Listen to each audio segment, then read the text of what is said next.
semuanya, perkenalkan saya Nora Nurlini Hester. Di sini saya akan memaparkan tentang dampak dari perkembangan kolonialisme dan imperialisme dalam bidang ekonomi. Kedatangan bangsa Eropa di Indonesia selama beberapa abad menyisakan banyak cerita bagi bangsa Indonesia.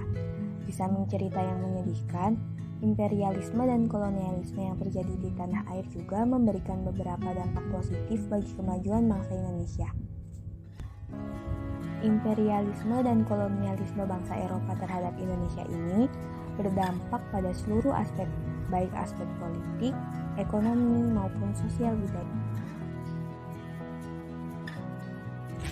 Dampak imperialisme dan kolonialisme Belanda juga berdampak pada bidang ekonomi, di mana salah satu tujuan mereka menguasai Indonesia untuk mendapatkan keuntungan yang sebesar-besarnya dengan mencari uang dan mengumpulkan kekayaan yang sebanyak-banyaknya. Dengan datangnya bangsa Eropa, masyarakat Indonesia diperkenalkan pada sistem mata uang. Di masa Raffles, kebijakan sistem sewa tanah juga dijalankan. Diperkenalkannya uang kertas dan logam mendorong munculnya perbankan modern di Hindia Belanda. Salah satunya adalah di Javas Bank. Bank modern di Hindia Belanda yang muncul pertama kali dan didirikan di Batavia pada tahun 1828. Selanjutnya adalah bangkitnya kehidupan perekonomian akibat pembangunan jalan raya pos anyar Pamarukan. Keberadaan infrastruktur jalan didukung oleh jaringan transportasi, khususnya kereta api yang muncul dan berkembang pada masa sistem tanam paksa. Jaringan kereta api yang muncul tersebut berkembang di Hindia Belanda sebagai sarana pengantaran hasil perkebunan yang ada di Hindia Belanda, serta sebagai transportasi masyarakat. Munculnya sistem transportasi ini merupakan dampak kedatangan bangsa Eropa bagi Indonesia yang masih bisa kalian gunakan hingga hari ini. Karena tujuan Belanda di Indonesia untuk mencari rempah-rempah, mereka harus membuat infrastruktur untuk mengangkut pasokan bahan makanan. Mereka juga punya andil dalam pembuatan pembangunan rel kereta api dan jalan raya. Bahkan mereka membangun waduk dan saluran irigasi.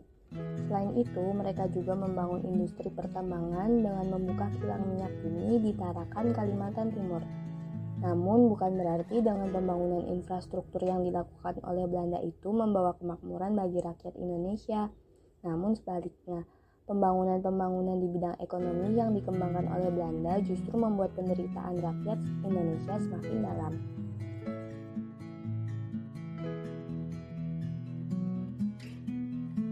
Betapa tidak, mereka memperlakukan rakyat-rakyat Indonesia dengan sangat tidak manusiawi. Kebijakan tanam paksa dan ekonomi liberal yang mereka bentuk membuat rakyat Indonesia dipaksa menjadi penghasil bahan mentah. Monopoli dagang yang dibuat VOC pun juga membuat perdagangan Nusantara di kancah internasional menjadi mundur.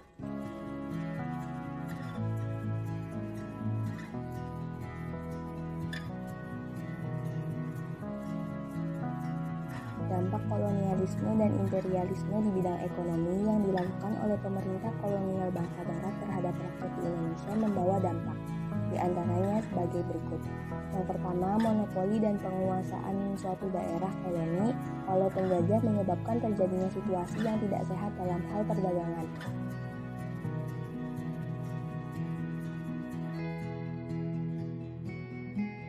Yang kedua, perekonomian bergeser dari pertanian pangan menjadi industri perkebunan. Yang ketiga, praktik monopoli perdagangan yang diterapkan oleh VOC mengakibatkan mundurnya perdagangan di Nusantara dari kancah perdagangan internasional. Yang keempat, dalam mengeksploitasi tanah jajahan, VOC memanfaatkan para penguasa tradisional dalam penyerahan wajib pajak hasil bumi. Yang kelima, penerapan sistem tanam paksa menyebabkan rakyat Indonesia mengenal jenis tanaman baru. Yang keenam, munculnya kota-kota baru di sekitar perusahaan-perusahaan Belanda. Yang ketujuh, dikenalnya sistem ekonomi uang bagi masyarakat Indonesia. Salah satu dampaknya adalah dikenalnya sistem utang piutang.